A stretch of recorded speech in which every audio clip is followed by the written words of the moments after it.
Hello and welcome to On the Clock, presented by WorkStream. If you care about hiring and retaining hourly employees, you're in the right place. I'm Daniel Blazer, and today I'm clocking in with Ben Little. Ben is the owner of 14 Zaxby's locations in the Southeast US, including some of the top performing stores in the country. We discuss the importance of maintaining consistency while scaling, why you should always invest back into your business, how to identify potential leaders within your organization, and much more. Enjoy. How have you maintained a consistency as far as both hiring, but then also the customer service that you offer as you've opened more locations? Because I've heard from other customers that can be a challenge, obviously. Yeah, it definitely is. I have a unique advantage, I guess, in my operational structure is that in every restaurant I have an operating partner. So, they get paid a salary plus a percent of the net profits. And, just really goes a long ways in aligning the incentive and making, the operating partner that's in the store day to day, week to week, actually serving the guest, making sure that their incentives are aligned in the same way that us, the licensees, are. And then the other thing is just having just really high standards and holding people accountable when they need to be held accountable. It's one of my favorite Tony Robbins things is if you're getting a result that you don't like, then raise your standards. And it sounds so painfully simple and obvious, but when you sit there and think about it for a second, if you're getting a result that you don't like, it's because your standards are low enough to allow for that result to happen. So if you have high enough standards, then you're going to start getting the results that you want. So maybe kind of a related, and maybe it's a similar answer. Someone's watching this and they own one store or two stores, and they're like, one day I want to have a dozen, 2 dozen, whatever it is. What recommendations, advice would you give them? Oh man, we could do a week-long podcast on that. But I'd say just invest back into the business. I mean, that's really the secret sauce. I mean,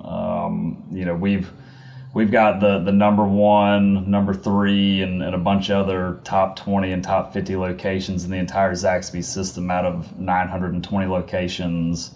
And I mean, the whole secret is just invest back into the business. Yes, live your life, take a little money out to, put food on the table for the wife and kids and do some fun things along the way. But, as much as you can, invest back into the business and especially invest back into the people and, developing the leaders and future leaders. The other thing is just align the incentives. I will say it until I'm dead is I greatly don't believe in the traditional GM, DM, area manager model just because it doesn't align the incentives. You're going to give them most likely some arbitrary goals that may or may not drive long-term business growth and success, whereas when you tie everything, to both the bottom line and the top line sales growth. And those are really the only two things that matter. Well, how do you get to that? You take care of the guests. You serve really hot food. You serve people quickly and in a timely manner. You have really good guest service. You keep the restaurant clean. That's the only way you reach those two objectives is you do all those things and you do them consistently every day for a really long time.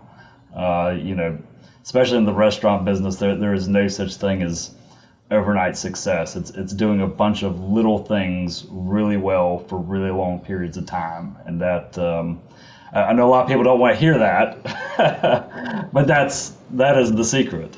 That's really interesting how you talk about, creating a structure that aligns those incentives.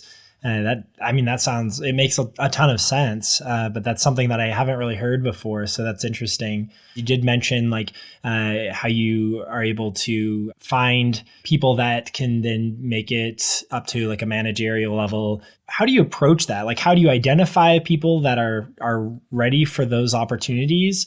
And then how do you kind of work to promote them internally? to give them more responsibilities.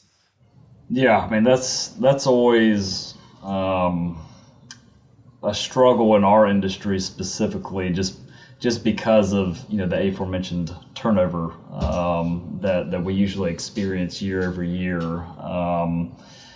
But I mean, going back to what I just said, I mean that's if you want to keep growing and grow your top line and your bottom line, that there's no way to do that without investing back into your people and putting the time and money and effort into showing them how you do all those things. And I mean there's a number of roads and routes to get there, but I mean there's usually a pretty common set of things that we look for and see in people when we think they're ready to take the next step, or if they're ready to be an operating partner. And I mean far and away, number one is you have to think and act like an owner before you're actually the owner.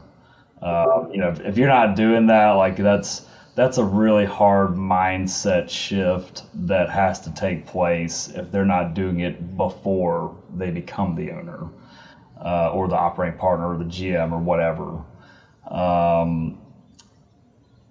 I would say that, and this is probably slightly unpopular, but they need to be a capitalist. At the end of the day, we're not in nonprofit, and it's not a charity. And a lot of times that means making really hard decisions with both people and just the business in general. But there's a distinction though. There's the short-term capitalist, and then there's a long-term capitalist.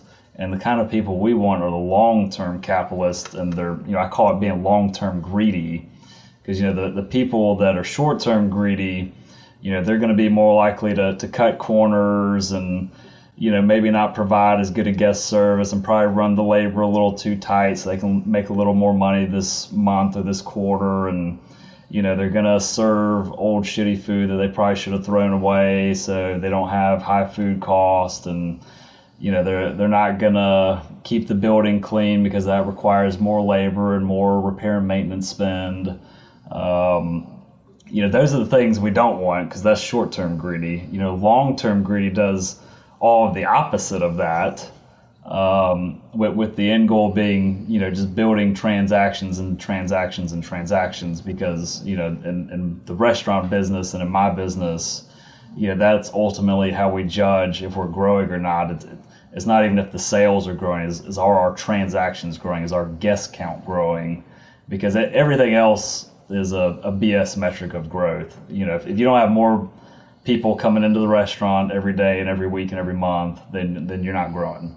And I would say going back to the same thing, they have to have really high standards, and they have to again be able to hold themselves accountable and hold others accountable, and do it in a way to where you don't come off as an a-hole. And I mean, people that are interested in growing and doing better and becoming something more, they want to be held accountable, believe it or not. They don't want to just be able to do whatever they want and not not be held accountable if they do something that they should not be doing.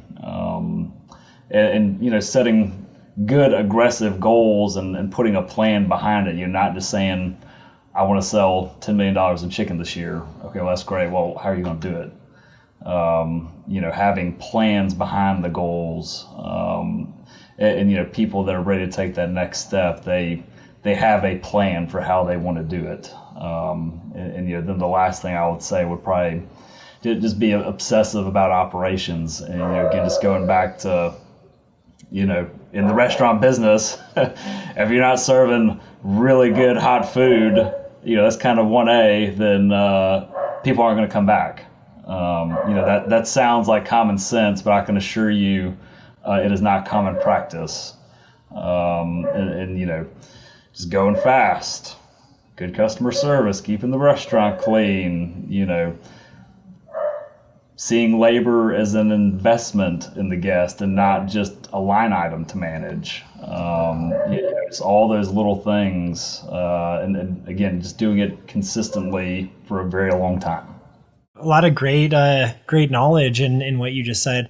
One question that we get a lot from Workstream customers, non-customers is like, do you have any ideas for sourcing and hiring that are maybe out of the box, right? There's the standard stuff everyone tries. What have you seen that, out of the box efforts for sourcing, hiring that has been surprisingly successful? There's a couple things. One, I would say kind of the ancillary benefits that you can offer people outside of just, the standard pay, PTO, health insurance, whatever. Things like offering scholarships to, either juniors and seniors in high school or kids that are already in college, talking for my industry specifically. We have been playing around with offering a daycare program for working moms. We have a lot of single working moms that work in our restaurants. Once you get one of them in there and get them on the daycare program, they're going to be extremely loyal to you. And then the other thing is posting job ads and posters and yard signs that are in Spanish. I would say of my 850 employees, I probably have 150 to 200 that are native Spanish speakers. And a lot of times, they're just intimidated from the language barrier. And, the vast majority of them speak some English, but that could be really intimidating for them to come in and, ask for a job or ask for an interview if English is not their first language. But, if you have yard signs up and job postings that are in Spanish, they're much more, they're obviously going to apply at a much higher rate because they have the confidence that someone will be able to communicate with them. We try to have at least one hiring manager in every restaurant that is fluent in Spanish. And you'd be amazed. I know it's kind of a stereotype, but the folks from Central and South America, they are some of the hardest working, just best people, just super loyal, will go above and beyond. If you just give them an opportunity, they will generally reward you greatly. And a lot of times we will pay for them to get English speaking classes so they can, become more confident and, hopefully grow into roles where they can be customer facing as well. And kind of a sidebar of that I didn't know this till we started doing the scholarship programs, but if their parents are first generation and the child is born here in the United States, so obviously they're a U.S. citizen, but they have to pay out-of-state tuition. So you can imagine how unaffordable college education is to those families. So, again, that's kind of another benefit and attraction to those folks is you can get school and college paid for if you come and work for our group. That's really cool. Those are some awesome benefits. You mentioned the daycare program, the scholarship program. I'd love to hear anything else as far as like, what have you done to increase retention or kind of invest in those employees to keep them around longer term?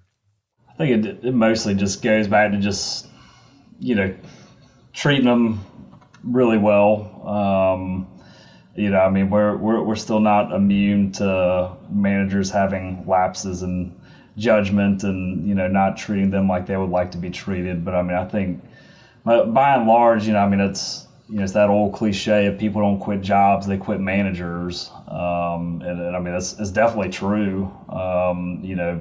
If you don't have the right people in leadership positions in your restaurants, then, you are going to hemorrhage turnover. And I guess I would say that's kind of a secondary benefit of Workstream is, turnover is not a line item in a P&L statement, but I can assure you it's in there, and it is a big line item.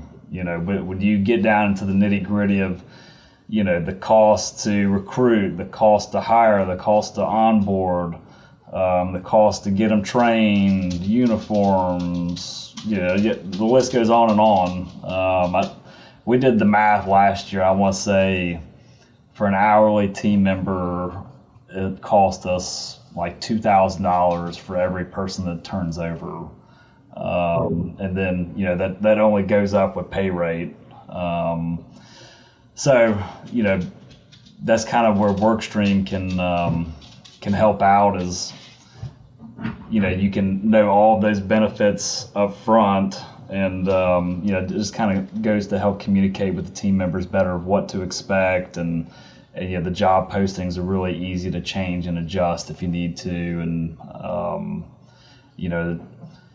it's a big cost, and anything you can do to minimize it, is a nice secondary benefit. I think I have one more question left for you, which is, you mentioned that it's possibly been the hardest job market maybe in history the last 18 months or whatever it's been. Do you think we're going to see a shift in that towards, a little bit easier hiring for hourly workers? Like what do you kind of, if you have to put on your predict the future hat, what do you kind of anticipate over the next, year or something? It's definitely getting easier. But we're starting from the frame of reference of we're coming off the worst of all time. So, anything that's not the worst of all time is easier.